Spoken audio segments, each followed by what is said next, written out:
permanent diaconate has been a great surprise, almost a gift from the Holy Spirit to the Archdiocese. And for me, it came out of nowhere. I hadn't been following the subject. I didn't know much about it. And when my friend Jim Cooney made a motion at the Diocesan Synod about it, I didn't pay a lot of attention. But the Holy Spirit was paying attention because the Synod grabbed hold of the idea and put it forward, and the Archbishop accepted it, and the rest, as they say, is history. The deacon is very closely allied with the bishop. Historically, the deacons were the bishop's eyes and ears, arms and legs, who could meet difficult challenges where the priests perhaps were rooted in caring for the local community. Their real purpose is to show the compassionate face of Christ to those who need Christ's care, particularly the poor, particularly the marginalized. So far, we're not even close to having the deacons that we need. We have more requests for deacons from parishes and other ministries than we can fill. So we're really hoping that we'll continue to inspire men with the support of their wives to come forward as candidates for the permanent diaconate. And I think you'll see a continuous series of groups of deacons being ordained to meet the many needs of our growing community. The basis of the pastoral care that we offer seafarers is the fact that they are away from home. They sign up from 3 months to 10 months at a time. So it means during that period they are fairly isolated, they can be lonely, and they're away from their family, friends. Sometimes just praying with them. Sometimes they'll ask me to pray for a sick spouse or a child, or in some cases it's a little more serious, like they may have just lost a parent. There are also extreme cases where there are injuries or even deaths aboard a ship. Being a deacon is a calling, it's a vocation, it's a very fulfilling role for me. You are apostles of the sea and doing apostolic work. The thing I get the most out of my role is the joy of knowing Christ. The joy I find in serving people in my community and being on the altar with him during the consecration and kneeling next to the altar at that moment is incredibly powerful for me. I feel very, very close to him.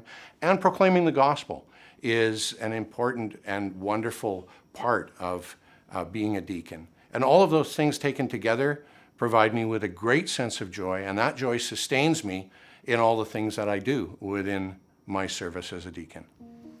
I am assigned here at the Holy Rosary Cathedral as a parish deacon, and also here at the men's hostel, the Catholic Charities. Men here are hungry for a lot of things: spiritual hunger, financial hunger, and trying to find themselves.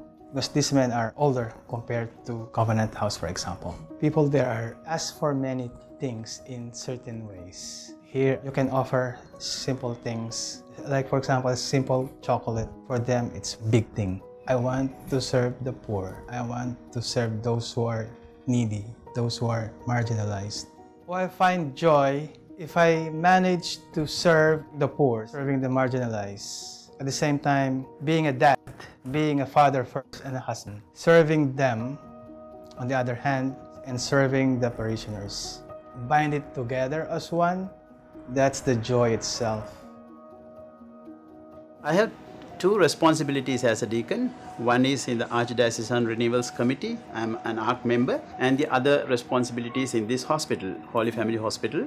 It's unique because you have that opportunity to serve the people, and on Sundays the priests can't make themselves available, so it's a good opportunity for deacons like us to come and do this communion service. I'm continuing the ministry of Christ, looking after the sick people and elderly people. God has chosen me to do this kind of work, to go deep into the hearts of the people. So that's my prayer always, to go deep into my prayer life and be filled with the Holy Spirit and with His gifts.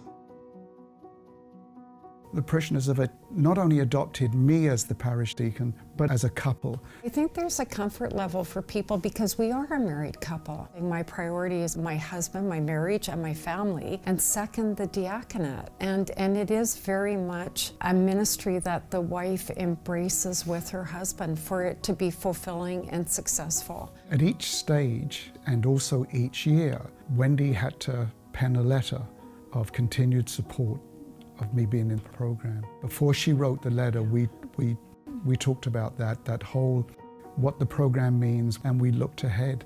And then Wendy made the decision to go ahead. As a vocational call as a wife, it's just total support of seeing the fruits and the beauty of living a life so rich in faith. And we have a bond as wives, all of us in the diaconate program, that goes very deep. It is like sisterhood in some ways because we're sharing the beauty of this ministry with our husbands, and it enriches your life individually but also as a couple and as a family. It has that ripple effect because there's such a goodness associated with living a life of true deep faith. The diaconate goes back to the very earliest days of the church. It's a ministry that was instituted by the apostles. And when it was instituted, they were primarily the servants of charity. They're really carrying out the tradition that was first established by the apostles and lived in the early church, where deacons were sort of the ministers of charity and justice within the community. So we're very blessed to have our permanent deacons at the service of all of us. As you might expect, the Permanent Diaconate Program is a program that is in need of many resources. It's a program that lasts at least a good 4 years. We're very proud of the program, but we're also aware of the resources that are needed in order to prepare men to be well-formed intellectually in their theological formation, well-formed pastorally, so that they have the pastoral sensibility to carry out their mission. And for that, we need the support and the resources of the faithful of the Archdiocese, who after all are the great beneficiaries of the Permanent Diaconate Program. We count on them, on their generosity, their blessing, the support of their prayers to help our Permanent Diaconate Program continue to be the excellent program that it has been. And I'm sure under its director, Monsignor Smith, will be in the future. So just ask you to bear that in mind as you're thinking about how you can sort of assist this wonderful ministry that is alive in the Archdiocese of Vancouver.